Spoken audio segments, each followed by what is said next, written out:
Assalamualaikum warahmatullahi wabarakatuh. Alhamdulillahirabbil alamin. Alladzi arsala rasulahu bil huda wa dinil haqq liyuzhirahu 'ala dini kulli walau karihal musyrikun. Asyhadu an la ilaha illallah wa asyhadu anna Muhammadar Rasulullah sallallahu alaihi wasallam. Bapak Ibu, saudara-saudari sidang majelis ulama yang berbahagia, puji syukur kita kehadirat Allah Subhanahu wa taala. Salawat dan salam kepada Nabi Muhammad Rasulullah sallallahu alaihi wasallam. Pada kesempatan yang berbahagia ini kita kembali menggairahkan diri kita, memberikan semangat kepada diri kita untuk beramal di bulan Zulhijjah. Mumpung masih ada kesempatan, mumpung masih ada kemampuan, maka jangan pernah kita lewatkan kesempatan ini. Apa di antara amalan itu? Yang pertama, sudah jelas kita sangat-sangat dianjurkan untuk berkorban. Ada apa dengan korban? Ini perlu pendalaman. Pertama, pembuktian ketauhidan kita kepada Allah Subhanahu wa taala. Qul inna sholati wa nusuki wa mahyaya wa mamati lillahi rabbil alamin. Katakan, sesungguhnya salatku, ibadahku, matiku hanyalah untuk Allah. Kita lihat dan belajar dari peristiwa Nabiullah Ibrahim alaihissalam. Puluhan tahun berdoa, Rabbi habli minas sholihin, Rabbi habli minas sholihin, Rabbi habli minas sholihin. Ya Allah, ya Tuhanku, karuniai aku anak yang soleh. Itu berdoa bukan sebentar, puluhan tahun. Lalu Allah memperkirakan dengan anak yang menyatu. Fabasharnahu bighulamin halim. Allah memperkirakan keluarga Ibrahim dengan anak yang menyatu, anak yang penurut, anak yang patuh. Falamma balagha ma'asa ya bunayya inni ara fil manam anni adbara fanzur madza tara. Ternyata Allah uji tatkala anaknya sedang muda belia, sedang senang-senangnya dibawa kemari, betul-betul penyejuk hati. Allah berikan isyarat. Allah perintahkan melalui mimpi untuk menyembelih anak satu-satu. Apakah dia merasa berat? Nabi Ibrahim merasa berat? Siti Hajar merasa berat? Ismail sendiri apakah merasa berat? Secara naluri pasti berat. Anak satu-satunya yang harus dikorbankan. tapi karena ketauhidan kepada Allah. Walladzina amanu asyaddu hubban lillah. Ternyata cinta kepada Allah mengalahkan cinta kepada yang lain. Dia cinta sama anak, tapi lebih cinta kepada Allah. Siti Hajar cinta sama anak, tapi lebih cinta kepada Allah. Ismail cinta kepada dirinya, tapi lebih cinta kepada Allah. Inilah tauhid. Tauhidul ubudiyah akan membentuk tauhidul umat. Nabi Ibrahim bertauhid hanya cinta kepada Allah. Siti Hajar bertauhid paling cinta kepada Allah. Ismail bertauhid paling cinta kepada Allah. Maka terlaksanalah perintah Allah. Jadi betul-betul kamalul hub dengan kesempurnaan cinta. Betul-betul dengan kamalul hudud dengan kesempurnaan menghinakan diri di depan Allah dan Allah paling besar. Allahu Akbar. Dengan kesempurnaan taat kepada Allah paling patuh, kepada Allah paling taat. Kalau sudah ada perintah Allah, tidak ada cerita lain. Sami'na wa ta'ana. Dengan perasaan paling takut kepada Allah, lam yahsya illallah. Tidak ada yang ditakuti melainkan Allah Subhanahu. Dengan kesempurnaan pengharapan kepada Allah, iyyaka na'budu wa iyyaka hanya kepada Engkau kami mengabdi dan hanya kepada Engkau kami minta tolong. Dan kesempurnaan tawakal kepada Allah. Fa iza azamta fatawakkal Allah. Maksimalkan kemampuanmu lalu sandarkan dirimu kepada Allah. Dengan jiwa ketauhidan itu maka terlaksanalah perintah Allah dalam penyembelihan ini. Ternyata orang yang paling tauhid, ternyata orang yang paling ikhlas akan mendapat balasan terbaik dari Allah Subhanahu wa taala. Apa yang terjadi? Allah ganti penyembelihan Ismail dengan seekor. Artinya apa? Artinya orang yang bertauhid itu akan dibuktikan dengan pengorbanan yang terbaik. Jadi makanya korban itu pendekatan diri kepada Allah Subhanahu wa taala. Jadi buktikan ketauhidan kita melalui dengan itu serta kita berkorban. Kalau dibanding dengan keluarga Nabi Ibrahim, anak satu-satunya. Kalau kita berapalah 2.700.000, 2.800.000 masih banyak sisa hartanya.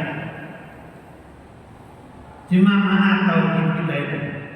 Jadi di antara pembuktian tauhid itu adalah dengan ikut berkorban. Karena tauhid adalah inti ajaran Islam. Jadi inti ajaran Islam itu adalah tauhid. Pembuktiannya adalah tauhidul ubudiyah, pengabdian yang tauhid. Ini yang pertama. Jadi dengan berkorban kita membuktikan kita adalah orang yang bertauhid kepada Allah Subhanahu wa taala. Yang kedua, inna a'tayna kal kautsar fasholli li rabbika wanhar. Sungguh telah kami berikan kepada engkau nikmat yang banyak, maka dirikanlah salat lalu berkorbanlah. Nikmat Allah dan terhitung zahir dan batin. Apalagi khusus untuk manusia nikmat Allah ini spesial. Bentuk terbaik untuk manusia. Laqad khalaqnal insana fi ahsani taqwim. Kemuliaan untuk manusia. Walaqad karramna bani Adam. Kemampuan berpikir untuk manusia. Wa 'allama Adama al-asma'a kullaha. Posisi terbaik untuk manusia. Wa qala rabbuka lil malaikati inni ja'ilun fil ardi. Jadi sangat luar biasa. Padahal kalau dipikir-pikir manusia ini makhluk yang sangat kecil dan makhluk yang terbelakang. Hal ata 'alal insani hinun minad dahr lam yakun syai'an madhkura. Bukankah telah datang suatu ketika dari masa di mana manusia ini belum menjadi sebutan, lam yakun syai'an madhkura. Sudah terjadi alam ini, manusia baru diciptakan. Dalam satu cc sperma manusia mengandung bibit manusia lebih kurang 100 juta manusia. Rata-rata hubungan suami istri mengeluarkan 2,5 cc. Berarti ada potensi bibit manusia 250 juta jiwa. Itu yang berkejar-kejar mencari sel-sel perempuan. Mana yang paling dulu berjumpa dengan sel-sel perempuan, itulah kita. Itulah yang terlahir dari manusia. 1/250 juta, hampir nol. Hampir nol manusia ini. Paling belakang manusia. Karena kasih sayang Allah, Allah berikan nikmat. Dan diantaranya lah nikmat harta. Inna a'tayna kal kautsar fasholli li rabbika wanhar. Maka syukuri nikmat itu. Dengan apa mensyukurinya? Di antaranya adalah ikut berkorban. Makanya Rasul sangat marah orang-orang yang sudah punya kemampuan berkorban, dia tidak berkorban. La taqarraba bisalana, jangan dekat-dekat dari tempat sholat kami. Jadi selagi ada kesempatan beberapa hari lagi, jangan sia-siakan kesempatan untuk berkorban. Yang ketiga, la yanalullahu luhumha wala dima'uha walakin yanalu taqwa minkum. Sekali-kali tidak akan sampai kepada Allah darah atau dagingnya, akan tetapi yang sampai kepada Allah adalah ketakwaan di antara kamu. Jadi bukan masalah hewan korbannya yang masalah. Artinya mana takwa kita itu, mana dia? Kedekatan kita kepada Allah itu mana dia? Kehati-hatian kita dekat dengan Allah itu mana dia?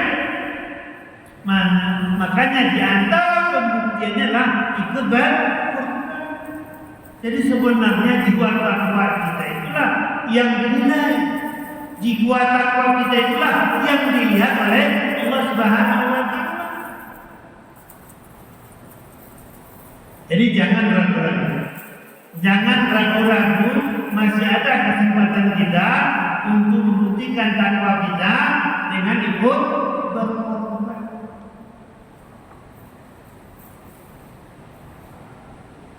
Yang pasti, kalau kita ikut berkorban, kita keluarkan harta dalam mendekatkan diri kepada Allah, semuanya dinilai sebagai sedekah.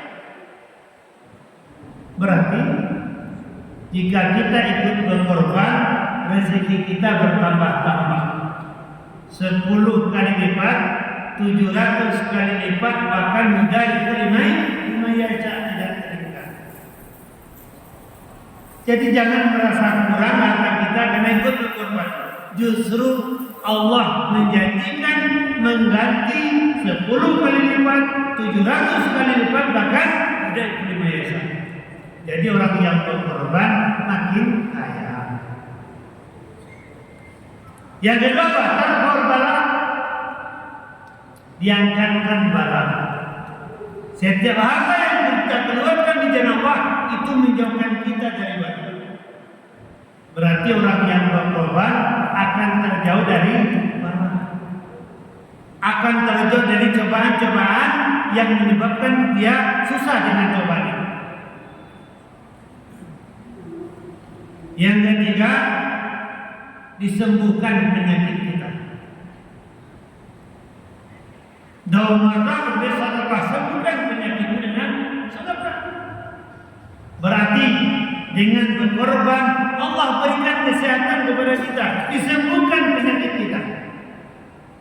Jadi jangan ragu-ragu, terutama yang sedang kurang sehat dan sakit, ya kan? Maka sembuhkan penyakit dengan berkorban. Dan yang keempat, kurban ini bisa memadamkan api neraka. Padamkan api neraka walaupun hanya dengan sepotong kurma, apalagi dengan seekor kambing, seekor kibas, atau dengan lembu 7 orang. Itu akan memadamkan api neraka. Dengan catatan tentu kita jaga niat kita ikhlas karena Allah Subhanahu wa taala. Lakukan sesuai dengan syariat. Segerakan. Jangan menganggap berjasa dan jangan hancurkan amalan kita dengan menyebut-nyebut dan menyakiti. La tabtilu shadaqatikum bil manni wal adha. Jangan kamu hancurkan sedekahmu dengan menyebut-nyebut dan menyakiti.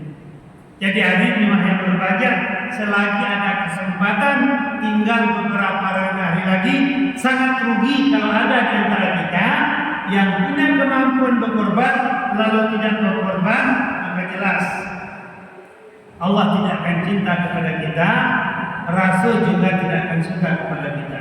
Cari kecintaan Allah dan cari kecintaan Rasul dengan ikut berkorban, yang pasti korban akan mendatangkan banyak kebaikan kepada kita.